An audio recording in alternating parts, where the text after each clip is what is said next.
बच्चों, मैं भगवान शाह शर्मा, वरिष्ठ अध्यापक, राजकीय उच्च माध्यमिक विद्यालय आभावास, गणित की ऑनलाइन कक्षा में आपका स्वागत करता हूं। प्यारे बच्चों, आज हम पृष्ठीय क्षेत्रफल और आयतन की दूसरी क्लास लेते हैं।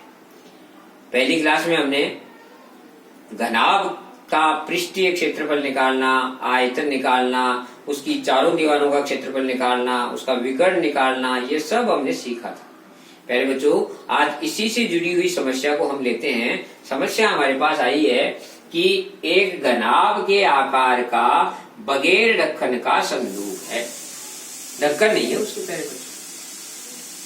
तो बाहरी लंबाई दी हुई है 146, चौड़ाई दी हुई है 116, ऊंचाई दी हुई है 83। ये सभी नाप बाहर से ली हुई है, संदूक के बाहर से। और संदूक की मोटाई कितनी है? 3 सेंटीमीटर। हमें अंदर की ओर रंग करवाने का खर्चा ज्ञात करना है। दर दी हुई है 2 रुपया प्रति 1000 वर्ग सेमी। प्रश्न समझ में आ गया होगा प्यारे बच्चों। हमें अंदर रंग करवाना है, इसलिए हमें अंदर का क्षेत्रफल चाहिए। और अंदर का क्षेत्रफल कब आएगा? जब हमें अंदर की नाप ज्ञात हो। हमें तो बाहर की दी हुई है, कोई घबराने की आवश्यकता नहीं। अरे बच्चों, हम अंदर की नाप निकाल लेंगे। कैसे? देखो, लकड़ी जो है वो कितनी मोटी है? 3 सेंटीमीटर। तो हमें जो बाहर की नाप दी है 146, उसमें से 3 सेंटीमीटर मोटाई इधर की घटा देंगे, 3 इधर की घटा देंगे, और फिर जो नाप आएगी वो अपने आप अंदर की आ जाएगी। तो संदूक के अंदर की लंबाई निकालने के लिए बाहर की लंबाई में से 3 इधर का 3 इधर का 6 घटा दिया, यानी अंदर की लंबाई कितनी आ गई? 140। फिर अंदर की चौड़ाई निकालनी है, तो इसी प्रकार जो 116 दिया हुआ था उसमें से 3 एक तरफ की मोटाई, 3 एक तरफ की लकड़ी की मोटाई, ऐसे करके दोनों तरफ की मोटाई घटा दी, तो अंदर की चौड़ाई कितनी आ गई प्यारे बच्चों? 110। अंदर की ऊंचाई, यहां आपको थोड़ा ध्यान देना है प्यारे बच्चों। उसके ऊपर ढक्कन है ही नहीं, बगैर ढक्कन का बताया, तो ढक्कन है ही नहीं, ऊपर तो ढक्कन है ही नहीं, केवल नीचे पैंदे में लकड़ी लगी हुई है, इसलिए पैंदे की मोटाई घटाएंगे। कितनी? 3।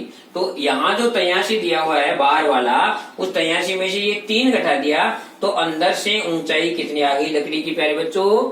80। Very good. अब हमें अंदर रंग करवाना है, तो अंदर क्या है? एक तो चारों दीवारों है, अंदर की चारों दीवारें हैं उनकी होंगी, और एक पैंदे की होंगी। तो पहले तो हम चारों दीवारों का क्षेत्रफल निकाल लेते हैं। कल हमने सीखा था घनाभ की चारों दीवारों का क्षेत्रफल। घनाभ की चारों दीवारों का क्षेत्रफल। शाबाश प्यारे बच्चों, घनाभ की चारों दीवारों का क्षेत्रफल क्या होता है? 2, ऊंचाई को h लिखते हैं ना अपन। शाबाश, लंबाई प्लस चौड़ाई, लंबाई प्लस चौड़ाई। ये मैंने अंग्रेजी में लिख दिया है। आप अभ्यास होना चाहिए ना आपको, दोनों का ही, हिंदी और अंग्रेजी दोनों का अभ्यास होना चाहिए, इसलिए मैंने कल हिंदी में लिखा था, आज अंग्रेजी में सूत्र लिख दिया था कि आपको अभ्यास हो जाए। शाबाश। अब देखो आप 2 और यहाँ h यानी ऊंचाई कितनी है प्यारे बच्चों? 80। और फिर अंदर l कितना है प्यारे बच्चों? 140 लंबाई प्लस चौड़ाई b कितनी है प्यारे बच्चों? 110। देखो जल्दी से, कितना हुआ? 160 गुणा किया ना 80 को 2 से, और अंदर इन दोनों को जोड़ा तो कितना हुआ प्यारे बच्चों? 250। होशियार हो आप, 80 में आ गए, है ना? हाँ, इनको आप गुणा कर लें, 160 को और 250 को गुणा कर दो।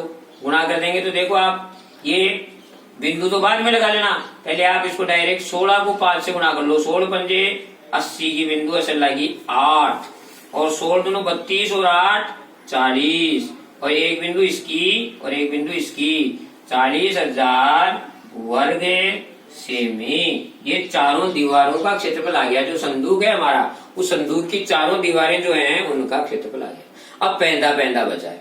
पैंदा एक समतल है, आयताकार है, इसलिए आयत का क्षेत्रफल से निकाल लेंगे पैंदे का क्षेत्रफल। पैंदे का क्षेत्रफल बराबर लंबाई गुणा चौड़ाई। शाबाश प्यारे बच्चों, लंबाई गुणा चौड़ाई कर दो। लंबाई कितनी है? 140 गुणा चौड़ाई कितनी है? 110। इनको दोनों को हमने गुना कर दिया। देखो 11 को 4 से गुना किया तो 11 चौका 44 को चौको असल की 4 और 11 एकम 11 और 4 कितने हुए प्यारे बच्चों? 11 4 15, दो बिंदु आपस लगा दो, इतना वर्ग सेमी। शाबाश। अब इसको दोनों को जोड़ दो, रंग करने योग्य क्षेत्र, रंग करने योग्य क्षेत्रफल, रंग करने योग्य क्षेत्रफल, इन दोनों को आप जोड़ दीजिए। 40,000 तो चारों दीवारों का आ गया और 15,400 पैंदे का आ गया। दोनों को हमने जोड़ा प्यारे बच्चों, तो कितना हुआ? ये देखो, आप इसको इसमें जोड़ दिया तो ये बिंदु और ये देखो 4 में इसमें जुड़ा तो 4 और ये देखो 5 इसमें जुड़ा तो 5 और ये देखो 4 और 1 5, इतना वर्ग सेमी। ये आपका पहले बच्चों इसका हो गया। अब हमें क्या दे रखा है? 2 रुपया प्रति 1000 वर्ग सेमी का दर है। तो इसको चौकी से हम निकाल लेंगे प्यारे बच्चों। हम लिख देंगे चौकी 1000 वर्ग सेमी का खर्चा कितना है? 2 रुपया। इसलिए प्यारे बच्चों, इसीलिए 1 वर्ग सेमी का खर्चा 2/1000। एक एक नियम पढ़ा है प्यारे बच्चों छठी क्लास में आपने। और इसीलिए कितने का निकालना है अपने को? 55,400 वर्ग सेमी का खर्चा कितना हो जाएगा? 2/1000 गुना 55,400। शाबाश। ये देखो दो बिंदु कैंसिल हो गई प्यारे बच्चों। इसको इससे गुना करके और फिर 10 का भाग देना है, तो इसको इससे हमने गुना कर दिया। 4 दूनी 8 और 55 को 2 से गुना किया तो 110 और नीचे बटा कितने हैं? 10। फिर से देखो प्यारे बच्चों, 554 को 2 से गुना किया तो 1108 आ गए, नीचे 10 लगा हुआ है। इस 10 का हम इसमें भाग देंगे तो एक अक्षर छोड़ करके पॉइंट लग जाएगा, यानी इस प्रकार से पॉइंट लग जाएगा। इसके बाद में हम बिंदु लगा सकते हैं। तो खर्चा कितना हुआ? 110 रुपया और 80 पैसा। ये आपका इसका खर्चा आ गया। आजकल इसको ऐसे लिखते हैं, 8 रुपए को हम ऐसे लिखते हैं। तो इसका जो आपका वैल्यू आ गया, कितना आ गया? 110 रुपया और 80 पैसा। इसके अंदर जो रंग करेंगे संदूक के, तो उसका कितना आ गया? 110 रुपया और 80 पैसा। समझ में आया ना प्यारे बच्चों? अब जल्दी से आप इसको उतार लो और अब एक सवाल और कर लेते हैं, समय का सदुपयोग करें। हमें इसको एक सवाल को और करते हैं, आप इसको जल्दी से उतार लें और मैं आपको इससे अगला सवाल बताता हूं। मेरे बच्चों, अब हम कोई एक ऐसा सवाल लेते हैं जिसमें घनाभ का विकर्ण जो है वो काम आए। घनाभ का विकर्ण से संबंधित एक सवाल लेते हैं और उसको हम हल करने की कोशिश करते हैं। प्यारे बच्चों, यदि हमें एक घनाभ की लंबाई, चौड़ाई, ऊंचाई, प्यारे बच्चों इसको मिटा देता हूं, लिख दिया होगा आपने। लीजिए, मैं अब दूसरे सवाल पर चलते हैं अपन। एक घनाभ की लंबाई, चौड़ाई और ऊंचाई। प्यारे बच्चों, लंबाई को हम L और B और H कहें, तो लंबाई, चौड़ाई, ऊंचाई को, तो हमें घनाभ की लंबाई प्लस चौड़ाई प्लस ऊंचाई, यदि हमें इन तीनों का जोड़ 19 बताए, 19 से हमें बताया। प्रश्न है दूसरा, घनाभ की लंबाई, चौड़ाई, ऊंचाई, उनका तो जोड़ कितना है? 19। और घनाभ का विकर्ण जो है, विकर्ण, उसकी लंबाई दी है 11 सेमी। घनाभ का विकर्ण का लिख दूं घनाभ का विकर्ण, घनाभ का विकर्ण हमारे को कितना दिया है प्यारे बच्चों, 11 सेमी। और अब हमसे पूछता है कि घनाभ का संपूर्ण पृष्ठीय क्षेत्रफल ज्ञात करो। घनाभ का संपूर्ण पृष्ठीय क्षेत्रफल ज्ञात। घबराने की कोई आवश्यकता नहीं है प्यारे बच्चों। अब इसमें देखो आपको थोड़ा सा अलग तरीके से प्रश्न आ गया, लेकिन इसमें घबराने की आवश्यकता नहीं है। हमें जो दिया है उससे अपन आगे बढ़ते हैं। हमें लंबाई चौड़ाई ऊंचाई का जोड़ दिया है, तो हम इसको यहाँ से उत्तर चालू करते हैं प्यारे बच्चों। लंबाई को हम L बोलते हैं, तो हमें दिया हुआ है, हमें दिया है L plus B plus H बराबर 19। क्यों प्यारे बच्चों, समझ में आ रही बात। हमें विकर्ण दिया है 11। कितना दिया है विकर्ण, 11।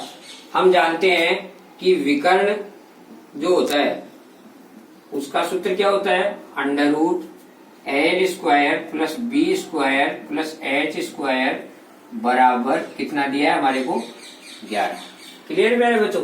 ये हमें सेमी में दिया है और ये भी हमें सेमी में दिया है। अच्छा प्यारे बच्चों, अब हमें क्या निकालना है, घनाभ का संपूर्ण पृष्ठीय क्षेत्रफल निकालना। प्यारे बच्चों अब यहाँ थोड़ा सा ध्यान दें। हमें जो घनाभ का सूत्र हमने सीखा है, उस सूत्र के लिए तो हमें लंबाई चौड़ाई ऊंचाई अलग अलग चाहिए। लंबाई इतनी, चौड़ाई इतनी, ऊंचाई इतनी, अलग अलग चाहिए। वो हमें यहाँ दी हुई नहीं है, हमें तो जोड़ दिया हुआ है। ऐसी स्थिति में हम बीज गणित की जो कक्षा 9 में हमने एक सर्व समीका पढ़ी थी, याद हो आपको, तो वो सर्व समीका आप याद करो। एक सर्व समीका है, सर्व समीका, हमने एक सर्व समीका पढ़ी थी, a plus B plus c का होल स्क्वायर बराबर a square plus B square plus c square plus 2ab plus B C plus 2ca। ऐसा आपने पढ़ा हुआ, एक सर्व समीका थी, ऐसे हमने पढ़ी थी। हम इसको ऐसे भी तो लिख सकते हैं, a square plus B square plus c square, तीनों में 2 है तो 2 बार निकाल लिया, ab plus B C plus C. प्यारे बच्चों थोड़ी देर के लिए हम यहाँ हम मान लें कि हम a की जगह तो l मान लें और b की जगह b मान लें और c की जगह हम h मान लें, क्योंकि हमारी 3 नाम है ना, लंबाई चौड़ाई ऊंचाई। तो हम उनको यहाँ इस सूत्र के अनुसार ऐसा मान लें, तो हमारा जो ये सर्व समीका है उसका रूप क्या बन जाएगा, l plus b plus h इसका स्क्वायर बराबर क्या आ जाएगा प्यारे बच्चों, l square plus B square plus h square plus 2ab, a की जगह क्या है l और b की जगह b है, प्लस b की जगह b है, c की जगह h है और c की जगह h है, a की जगह l है। क्लियर है प्यारे बच्चों, ये हमने कर दिया। अब हम थोड़ी देर के लिए इन तीनों को एक जगह मान लेते हैं।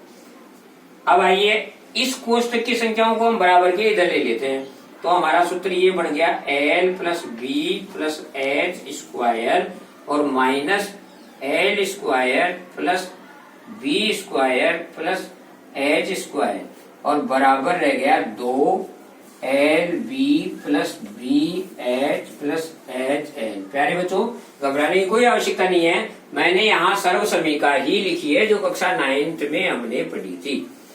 उस सर्व समीका में यहाँ सब जगह 2-2 लग रहा था, इसलिए मैंने 2 कॉमन ले लिया, बस इतना ही किया। फिर इस सर्व समीका के आधार पर ही हमने यहाँ तो एबीसी है और अपने यहाँ लंबाई चौड़ाई ऊंचाई है जिसको एल बी और एच कहा है हमने, तो ए की जगह एल मान लिया, बी की जगह बी मान लिया, सी की जगह एच मान लिया, तो इस सर्व समीका का रूप ये बन गया।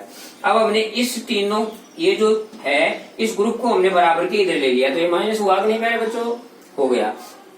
अब जरा ध्यान दो प्यारे बच्चों, ये जो यहाँ l plus B plus h है तीनों का जोड़, वो हमें कितना दिया हुआ है प्यारे बच्चों, 19। इसलिए यहाँ तो हम लिख देंगे 19 का स्क्वायर। ये जो यहाँ l square b square h square है, यानी यहाँ हमें, यहाँ देखो आप, ये हमें कितना दिया हुआ है 11। हमें इसका अगर स्क्वायर हम हटाएंगे तो 11 के ऊपर क्या लगेगा प्यारे बच्चों, वर्ग।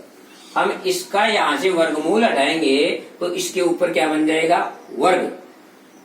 इधर से हमने वर्गमूल हटाया तो इधर क्या लग गया, वर्ग। तो 11 के ऊपर वर्ग लग गया तो 11 11 कितने हो गए गुणा करने पर 121। प्यारे बच्चों यहाँ हमने इसका मान 121 लिख दिया। समझ में आ रहा है ना प्यारे बच्चों। यदि इसका माप 11 है तो L square plus B square plus h square बराबर हो जाएगा 121। क्या समझ लो, हमने इसका वर्गमूल हटा दिया तो इसका वर्ग हो गया। तो 11 11 से वर्ग किया तो 121 हो गया। ये हमने यहाँ रख दिया। पहले बच्चों 2L B plus B H plus h h. प्यारे बच्चों 19 को यदि आप 19 से गुणा करेंगे तो क्या आएगा बताओ, 19 शाबाश कितने 361, 361। तो ये 361 लिख दिया आपने, यहाँ 121 लिख दिया, यहाँ आपने जो था वैसा का वैसा उतार दिया। बच्चों अब आप इसमें से बाकी निकालेंगे, इसकी निकालो बाकी कितना आया 240। ये बराबर हो गया 2LB plus BH plus HH। पहले बच्चों थोड़ा सा ध्यान दो, कल हमने घनाभ का संपूर्ण पृष्ठीय क्षेत्रफल निकालने का सूत्र पढ़ा था। जरा दिमाग में वापस याद करो, ये वही तो सूत्र है। 2 गुणा ये देखो लंबाई गुणा चौड़ाई, चौड़ाई गुणा ऊंचाई, ऊंचाई गुणा लंबाई। ये उसका अंग्रेजी में लिखा हुआ है। क्लियर है, याद आया समझ में। तो ये जो है ये क्या है, घनाभ का संपूर्ण पृष्ठीय क्षेत्रफल कितना है 240। हमें क्या निकालना है, घनाभ का संपूर्ण पृष्ठीय क्षेत्रफल। तो इसको इधर लिख लो, क्या फर्क पड़ता है उसमें। तो आप इसको इधर लिख देते हैं, घनाभ का संपूर्ण पृष्ठीय क्षेत्रफल बराबर 240 सेमी में दिया हुआ है ना आप अपने को, इसलिए ये क्या हो गया प्यारे बच्चों, वर्ग सेमी। सेमी में नाप दिया हुआ है इसलिए क्या हो गया, वर्ग सेमी। तो इस प्रकार से घनाभ का संपूर्ण पृष्ठीय क्षेत्रफल क्या आ गया 240 वर्ग सेमी। समझ में आया प्यारे बच्चों। दोबारा बताऊं आपको एक बार, घनाभ का ऐसा प्रश्न था जिसमें हमें अलग अलग लंबाई चौड़ाई ऊंचाई नहीं दी हुई थी, इसलिए घबराने की कोई आवश्यकता नहीं है। उसने दिखा था कि तीनों नापों का जोड़ 19 है, लंबाई चौड़ाई ऊंचाई का जोड़ 19 है, और विकर्ण दिया हुआ था। विकर्ण आपको बताया था ना प्यारे बच्चों, इस शीर्ष से इस शीर्ष की नाप लो, चाहे इस शीर्ष से इस शीर्ष की नाप लो, विकर्ण। तो विकर्ण का हमारे को दिया हुआ था 11। तो हमने इसको ऐसे हल किया कि लंबाई चौड़ाई ऊंचाई का जोड़ तो 19 दिया हुआ है, विकर्ण हमें 11 दिया हुआ है। तो विकर्ण का सूत्र ये होता है, इसका हमने वर्गमूल का निशान हटाया तो इसके ऊपर वर्ग लग गया। तो 11 का वर्ग 121 होता है। प्यारे बच्चों ये एक सर्व समीकरण कक्षा 9 में हमने पढ़ी थी, उसका उपयोग किया और उसका उपयोग करते हुए हमने इसमें मान रखा, मान रख करके हमने इसको हल किया तो आपके पास इसका उत्तर आ गया 240 वर्ग सेमी। समझ में आ गया प्यारे बच्चों। हम इससे संबंधित और कोई समस्या हो घनाभ से संबंधित तो आप हमें हमारे फोन पर फोन करके बताएं। हमारा ये जो चैनल है उसको आप सब्सक्राइब कर लें ताकि आपको आगे का वीडियो तुरंत सबसे पहले मिले। कोई भी समस्या हो आप हमें बताएं। आगे की क्लास में हम घन से संबंधित समस्याएं लेंगे। यदि घनाभ से संबंधित समस्याएं आपके पास नहीं रहेंगी तो, और यदि आप घनाभ की समस्याएं हमें भेज देंगे तो हम घनाभ की समस्याएं ले लेंगे।